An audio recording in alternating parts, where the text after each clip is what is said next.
Hi అండి. సంక్రాంతికి పిండి వంటలు చేసుకుందామండి. అరిసెలు చేయాలనుకుంటున్నాము. నైటు బియ్యం నానబెట్టుకున్నాను. ఆ బియ్యం కొంచెంసేపు జల్లెడలో వడవేసుకొని ఇప్పుడు గుడ్డు మీద ఆరబెట్టుకుంటామండి. బియ్యం బాగా ఆరిన తర్వాత ఎండలో ఆరబెట్టకూడదు, నీళ్ళలోనే లేదంటే ఫ్యాన్ దగ్గరైనా వేసి ఆరబెట్టుకోవాలి. ఆరిన తర్వాత మిక్సీ పట్టుకోవాలి. మిక్సీ పట్టిన పిండిని జల్లించుకొని పక్కన పెట్టుకోవాలి. కొంచెం కొబ్బరి ముక్కలు వేయించుకున్నాము. ఇప్పుడు వచ్చి బెల్లం అండి. కొద్దిగా బెల్లము వాటర్ వేసి దానికి మీకు 1 కేజీ పిండికి కేజీ బెల్లం వేయాలి. కొంచెం తగ్గించుకుంటే బెల్లము సరిపోతుంది. పిండి కొంచెం ఎక్కువ ఉండాలి, ఎందుకంటే పాకం వచ్చిన తర్వాత పాకం మిగలకూడదండి. పిండి మిగిలినా పర్వాలేదు. అప్పుడు కొంచెం ఎక్కువగా బియ్యం వేసుకున్నాను. ఈ పాకము వచ్చేంత వరకు కొద్దిగా ముదురు పాకం అండి, చేతికి అంటాలా. ఆ పాకము తీయలేదు, వీడియో తీయలేదు, అందుకు మీకు పెట్టలేదు. నెక్స్ట్ వీడియోలో పెడతాను.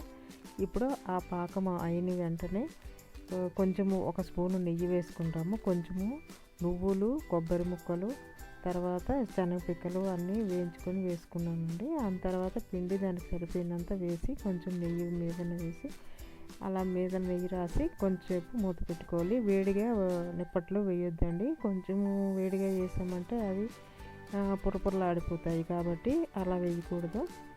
ఆ తర్వాత కొంచెం చల్లగైన తర్వాత ఇప్పుడు వేసుకోవాలి. ఫస్ట్ వేసిన నిప్పట్లకి నేను వీడియో తీయలేదండి, అందుకు ఇదిగోండి మధ్యలో తీస్తున్నాము. నువ్వుల్లో ముంచి వేస్తున్నప్పుడు ఆ నువ్వులు ఊడిపోయి ఆ నూనెలో పడ్డాయండి. అయినా ఏం ఇబ్బంది లేదు, బాగానే వస్తున్నాయి. లాస్ట్లో ఆ నూనెని మనము వడపోసుకోవచ్చు. ఇప్పుడు అవి కొబ్బరి ముక్కలు ప్లస్ శనగపిక్కలు, నువ్వులు, యాలకుల పొడి, నెయ్యి అన్నీ వేసినాము. తింటే భలే టేస్ట్ ఉందండి. Snake item plus sweet items లాగా మనం తినుకోవచ్చు.